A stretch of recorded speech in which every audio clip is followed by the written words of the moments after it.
good afternoon. Lakasan nyo naman. Hello, good afternoon. Hello. O, diba? Kamay sa baba. Just kidding. Hi, everybody. Hi. All right, for everybody around the booth, I'm inviting you to maybe upo-upo muna tayo dito sa may stage, and if you have time to listen to our little inspirational talk. Ayan. Ayan, magandang hapon, SMX! Oh, di ba? Gusto ko talagang sabihin. First time ko sabihin, good afternoon, SMX. Sasabihin ko warm, pero hindi masyadong warm. A very okay naman na temperature na hapon sa inyong lahat. And did you know, this is Canva's first time dito sa PhilSME. So we are very, very excited to be part of the biggest business expo here in the country. Can I get a round of applause, please? Ayan, thank you so much, PhilSME. By the way, again, my name is Gladys. Opak, kamay naman sa pisngi, di ba? My name is Gladys and I am the community lead of Canva Philippines. Ayan, hiningal na ako. I have been with Canva since 2016 and tama po yung narinig nyo, I was a nurse in my past life. Pero walang connect yun sa pag-uusapan natin ngayon. Ang trabaho ko po sa Canva ay mainly fostering the growing community of Filipinos who use Canva to achieve their goals. And I'm super happy to share that we have a few of our community members here in the audiences. Talagang nanood sila. And few of our Southeast Asian community managers naman visiting us and attending this expo also. Today, I will talk about a little bit about things, no? How you can supercharge your business and achieve your goals with AI. So alam naman natin kung anong AI, di ba? Artificial Intelligence. At hindi nyo kailangan maging designer to be able to do this in a very visual world. We'll talk about a few things for today. First, I'll share a little bit of inspiration through Canva's journey. And then next, I will show you AI, how AI and visual communication can actually help your business goals. And a few ways you can achieve your business goals through AI, and a little bit of Q&A later. Before I dive into it, can I get a show of hands? Taas lang yung kamay, no? Sino dito ang may pangarap? Who here has a dream? Ayan. Kahit anong dream. Kahit bangungot, ayan, taas ng kamay. There you go. So marami tayong pangarap, di ba? Now, from sa mga nagtaas ng kamay, who here has felt overwhelmed about this dream? Parang sobrang laki. Parang hindi naman posible. Taas ang kamay. Overwhelming dream. Ayan, dream big. Ayan. So, sa mga nakataas ang kamay at sa mga ayaw umamin na may mga malalaking pangarap na nakakatakot, all we want to say is, you are not alone. So let me tell a story about Canva a little bit. Like you, si Canva started out as just a dream. No? So, it's a dream to make design software simple and collaborative. This picture was actually taken way back in 2008 while Mel, our CEO, Melanie Perkins, was teaching design programs part-time. She found out while she was doing that design tools ay sobrang hirap gamitin. Ang hirap aralin, ang hirap gamitin, tapos mahal pa. So she wanted to make it easy and available to people online. But, very realistic rin naman tong CEO namin na si Mel, no? Niisip niya, paano niya gagawin, paano niya gagawin yon with a very limited business, marketing, or even software development experience? Wala siyang alam at all. So, paano niya haharapin yung malalaking kumpanya that are already doing this kind of work? So, she started small and look closer to home. Like literally home. Ayan. So Melanie Perkins' mom was a teacher siya, and had always been responsible in creating the yearbooks every single year for their school in Australia. It took her hundreds of hours, ayan yung mga yearbooks, oh, because she had no prior design experience, tapos full-time pa siya teaching. So with the help of Mel and our co-founder Cliff, they got to work sa sala ng nanay niya. Doon nila nag-umpisa. And all doing this while studying and working other part-time jobs. Ayan si Mel and Cliff nung araw. They created their first piece of software called, not Canva. Their first piece of software was actually called Fusion. Fusion Books, which helps students and teachers in Australia design and print their own yearbooks. So, hindi pa to Canva din. O, di ba? Nakikita ko, oh, yun pala yun. So, doon tayo nag-umpisa. Di ba? They created yearbooks, ilang years nilang ginawa yan. And I bet you can relate to this kind of story, no? Having an idea, developing it, improving it, and then figuring out paano ako magkakapera, paano ako magkaka-funds to actually do this. But like Canva, I'm sure, kahit na hindi madali yung road, you will not quit to achieve your business dreams and yung mga malalaking pangarap na nakakatakot. Tama ba? Relate ba? Sabi ko sa'yo, inspirational eh. But Melanie Perkins had a crazy big goal in mind. Here is actually a page, para makita nyo. Here's a page from her pitch decks for potential investors back in 2011. Sobrang tagal na. Talking about her vision. So she was already pitching Fusion Books. The beginnings of Canva was already brewing. So it was not all success at this point in 2011. She faced, and I've heard a lot of rejection stories, pero si Mel, sobrang daming rejections to get this through. So she faced countless of rejections and ended up writing this note to herself. Let me highlight one part lang. Sabi niya, nothing bad is really happening. You're just feeling depressed because you are used to achieving things so quickly. And for Canva, for Fusion Books, it was taking such a long time.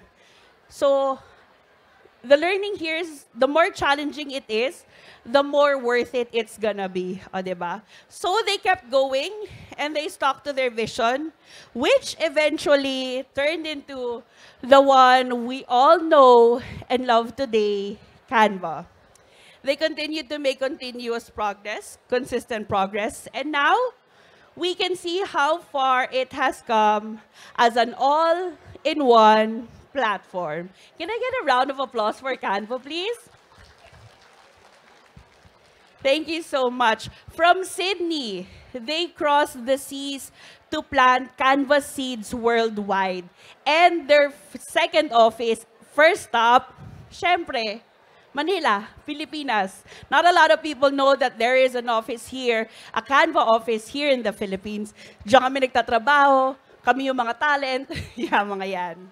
So fun fact, about this video, this was one of the first hype reels we ever made for Canva Philippines. We actually started with a team of 8 people here in Manila. And as the years went by, we expanded teams, talents, and of course, our office space. As with all business, syempre, we faced a lot of challenges here too. From scaling our local teams, to making sure that we are connecting to the Filipino audience like you in a very meaningful way. But here we are, years later. Now we are a team of 900 Filipino Canvanauts with bigger celebrations, dami namin, di ba? And bigger goals to achieve. Now, Canva in the Philippines is actually, this is also a fun fact, one of the biggest markets of Canva globally. So maraming salamat. It is such a massive growth that we owe it to every single one of you Canva users. So everyone who would go by our booth, I would ask, nagka-Canva po ba kayo? Do you know about Canva? Do you use? And 9 out of 10 people would always say yes. So maraming salamat. In the wise words of our CEO, sabi niya, the most important growth tip I can give you is to create a product that solves a problem for a lot of people. And for Canva, we are only 1% of the way in solving all your needs. But every person we get to empower is already progress to us. And we will continue to work towards the same mission to empower everyone in the Philippines and in the world. Ayan. From freelancers to teams to workplaces, and of course, to negosyantes, to business owners like you. Yan. Mula sa small businesses like Soy's KPH that you might know, who designed their packaging marketing materials using Canva. Ayan. And Chrislyn, yan, Chrislyn, who earns from her designs for journal, planners, and other stationaries, all made in Canva, to bigger teams that you also may know like Reddit, Havas Ortega, Zoom, and many, many more to do their best work. There are just so many stories to tell about Canva. Pero sa likod ng lahat ng success ng Canva at nitong mga company na to is just one common thing. They embraced visual communication in their businesses. Have you ever heard about visual communication? Some yes, some tumatango, some not really. So ano ba ang visual communication? It is essentially the process of using visual elements to communicate ideas, information, and different data. In other words, it's turning something like this, na sanay tayong makita, into something more visual like this, mas maganda, to help people understand your messaging better. So that is visual communication. It's not simply making beautiful designs, but it's actually making things simple and impactful. Visual communication has become a must for a lot of businesses. And now, artificial intelligence din naman is already revolutionizing the way we work like never before. Last year, we published a report with more than 4,000 global leaders and their thought about the artificial intelligence technology. The Marketing and AI report says teams are actually elevating their creativity, uplifting productivity, and simplifying workflows. Mas magaling, mas mabilis, mas madali, using the help of generative AI. Since Canva is already powered by AI features integrated in one platform, let me show you how you can use these to supercharge your businesses. First, you can elevate your creativity with AI. So ito na, let's run with the features of Canva na may AI. Use these features to transform your ideas and more into impactful visualizations. Get creative by reimagining your images with just a prompt using Magic Edit. Simply select what you want to see, type in what you want to change, and watch it happen. You can even get creative by redesigning images. So all you need to do is to select your subject, move it around while keeping your background in place with the help of Magic Grab. So ito sobrang laking tulong nito if you need to edit your photo para may ilalagay kayong text or copy. So hindi nyo na kailangang i-reshoot yung mga product photos ninyo. Second, you can speed up your work and scale faster with AI. Say goodbye to manual, repetitive work. With AI, you can focus on more impactful tasks and save a lot of time. Speed up resizing, translations, and many, many more. Magic Switch naman makes it easier to transform your text into a document or vice versa. I love Magic Switch. You can also translate it to different languages so you won't need to hire or download another app to translate your copies. Pwede nyo din gamitin to scale your work faster and resize posts for multiple social media channels. and even translate again for international audiences. Ito ang favorite ko. Kung hirap kayong magsulat ng captions or copies or documents ninyo, if you're feeling stuck with words, we have Magic Write to get you started. All you need to do, you can use it to help you continue writing, to expound on any thought you need to say. And it can also summarize long texts for you. All you need to do is to highlight the part, click Magic Write, and then have it summarized. Ang galing, di ba? And lastly, you can simplify your work with Canva and AI-powered features. Hindi mo na kailangang mag-jump from one app to another kasi lahat sila nasa loob na ng Canva. Everything you need at every stage of your workflow is already here. Simplify collaborations with your team. Kahit nasaan kayo, kahit hindi kayo magkakasama, kahit hybrid setup. Because here in Canva, you can work real-time together. Also, fun fact that did you know that up to 50 people can actually hop into one design and collaborate with each other? So, bagay na bagay sa mga freelancers, sa mga work from home, lalo ngayon, traffic mainit, sa bahay na lang tayo mag-collaborate. Simplify feedbacks and approvals. Here naman, you can comment directly on your design and documents for easier reference. You can also simplify your work streams by integrating your favorite communication and productivity apps. So we've already added many other apps that you see in the market into Canva. So it's all just integrated there. So hindi na kayo lalabas. There is just so much more you can do and explore. So here is a little sneak peek video of all the other amazing AI-powered features you can use to boost your business.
Ayan. Yes, thank you for clapping for that. That was our Magic Studio. So please do try it out the next time you design in Canva. So like all you saw in that video, those are all AI-powered tools. And AI-powered tools and features have truly changed how these businesses have worked. So let's daanan lang natin ng konti, no? It actually simplifies work. Tulad ni Havas Ortega, which designed and managed their local brand refresh with Canva. There you go. Yung brand refresh nila, ginamit nila sa Canva, and actually they put it on a billboard. Made in Canva. Diba? Ang ganda. It also can decrease design time. So the global company naman for F45 training accomplished 10 days of work in only 24 hours. Ganon kagaling ang AI makatulong sa businesses. It also helps scale faster and stay on brand. Si Camp Bow Wow, cute no? Si Camp Bow Wow helped 140 of their franchisees stay on brand. Alam to ng mga franchisers and franchisees, ang hirap to stay on brand if you're following, your franchisee's brand. But Camp Bow Wow helped 140 of their franchisees stay on brand, which also helped their corporate branding team focus on more strategic tasks. It saves resources like time for Zoom, and yes, Zoom also uses Canva. For Zoom, they save 230 hours of work in just 3 months. And for business owners, that is a lot of time. It also saves monetary resources like FedEx, ayan, who now only pays for one platform. I guess Canva yun. Ayan. And, ayan, so reducing spend for FedEx. And that's a half wrap for me. That's a wrap for me. But first, let's go through what we talked about. Again, AI and Canva can supercharge your businesses. Gawing mas magaling, gawing mas mabilis, gawing mas madali ang trabaho using Canva. So, please do get started on your journey to supercharge your businesses with one free platform. Ayan. If you ever feel the need to upgrade, we also have plans naman for your businesses as it continues to grow. If you have a specific question in mind, ayan, may mga tanong kayo about Canva, you want to learn more, or gusto nyo lang makipagchikahan sa amin between today and tomorrow, you can head on to our booth L2.